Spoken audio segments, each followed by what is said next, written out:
Король ювелиров и ювелир королей. Слова английского короля про Cartier. Всем привет на моем канале. В Лондоне проходит выставка Cartier. Сейчас еду на выставку Cartier. Ну, естественно, приготовилась. Посмотрела по сусекам. Вот, нашла кольцо Cartier, часы Cartier. Ну, а еще сережки, да, в ушах. В общем, еду. Расскажу вам, покажу, что там есть интересного. Выставка проходит в музее Виктории и Альберта в Южном Кенсингтоне. И продлится она до 16 ноября. Билеты стоят 29 фунтов в выходные дни, 27 в будние. В музее Виктории и Альберта вы можете оформить такую карточку, клубную карточку на год. И тогда на все выставки можете ходить сколько угодно, потому что вы как бы уже заплатили за все билеты. Это намного выгоднее, чем покупать разовый билет. Cartier был основан в 1847 году французским ювелиром Луи Франсуа Cartier в Париже. Братья Луи, Пьер и Жак Cartier, внуки создателя Cartier, в 1909 году открыли 3 исторических дома в Лондоне, Нью-Йорке и Париже. Париж на рубеже 20 века был центром искусства и антиквариата со всего мира. Все восточное и экзотическое, а именно традиции Древнего Египта, Китая, Индии были в моде. И Cartier часто заимствовал элементы из этих культур в своих произведениях. Ювелиры Cartier собирали уникальные ювелирные работы по всему свету. Это индийское украшение роскошное. Конкуренты: французский ювелирный дом Cartier и русский ювелирный дом Fabergé. Cartier открыл свой первый бутик в Лондоне в 1902 году, а Fabergé годом позже, в 1903 году. Оба ювелирных бренда переехали и открыли свои лучшие магазины. Cartier в 1909 году и в 1911 на Нью-Бонд-стрит также открыл свой магазин ювелирный дом Fabergé. Уникальные украшения начала 20 века. И на фоне этих украшений стояли 2 англичанки, мать с дочерью, и делали селфи. Я предложила их сфотографировать. Хотя темно, но они очень обрадовались. Старший сказал: ну, это не важно, что темно. Главное, это фотография для мужа, чтобы он увидел, что надо покупать мне. Ну и меня девушка тоже сфотографировала. Ну, как получилось, так получилось. Темно, конечно, было. Английская королевская семья очень любила покупать ювелирные украшения Cartier. И традиционно семья передавала свои драгоценности по наследству.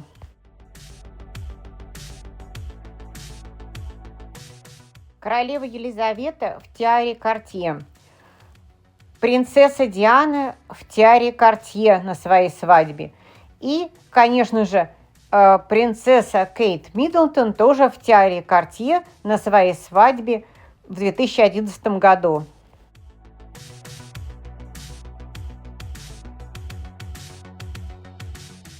Шикарные броши из коллекции английской королевской семьи. И вот они, тиары королевские вблизи. А вообще тиара – это персидский головной убор в виде высокой шапки. И сейчас эта тиара – это разновидность такой короны или диадемы на голову. Вот как раз в этой тиаре из аквамаринов и была Кейт Миддлтон на своей свадьбе в 2011 году. Ну, а все помнят королеву Елизавету II, все время была с брошками. И вот одна из ее брошек. А это уже таинственные часы со слоном индийского махараджи. Махараджа – это индийский князь, высший титул князей в Индии, исторически соответствует титулу императора. Это супербогатые индийские правители, которые заключали союзы с британским правительством. Махараджи были известны своей страстью к драгоценностям. Ожерелье Патиала, Cartier, Париж, 1928 год, спецзаказ и восстановленный в 1999-2002 годах. Богатенький махараджа Сингх из Патиала. Он заказал церемониальное украшение и чокер из платины, а не из привычного традиционного индийского желтого золота. И эти драгоценности исчезли после обретения Индии независимости в 1947 году. и были найдены только спустя многие годы, но самые большие камни так и пропали и были заменены просто на другие камни. Даже страшно представить, сколько сейчас стоит это ожерелье. А вот эту красоту Махараджа вставлял в свою челму. А это уже знаменитые пантеры Картье. Коллекция пантер Картье берет свое начало с 1914 года. Луи Картье, внук основателя компании, был большим любителем украшений с животными и особую страсть питал к пантерам, которых считал символами грации, силы и красоты. Украшения с изображениями пантеры олицетворяют величие. Это символ мощи, бесстрашия, мужества, власти и благородства. На выставке показывают, как делают знаменитых пантер Картье. Лучшие камни Картье собирает по всему свету. Изумруды из Колумбии, самые лучшие яркие рубины из Бирмы, сапфиры из Шри-Ланки, жемчуг из Бахрейна, бриллианты из Индии, Бразилии и Южной Африки.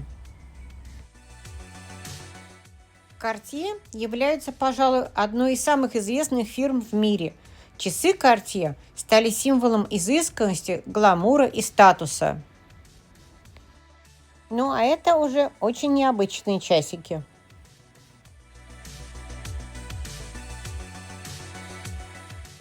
В 20-30-е годы развивающаяся киноиндустрия способствовала продвижению Картье.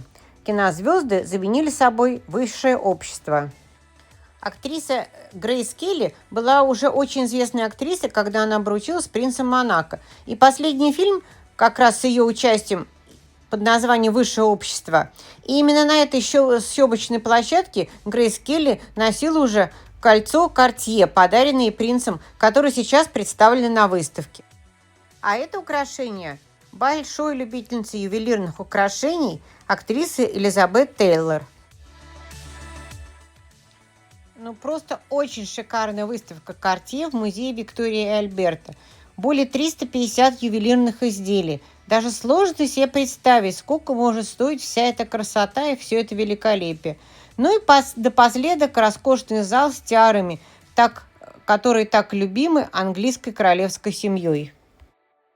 Ну, а я прощаюсь с вами. Всего самого хорошего, доброго. Подписывайтесь на мой канал, ставьте лайки, комментируйте. Пока-пока.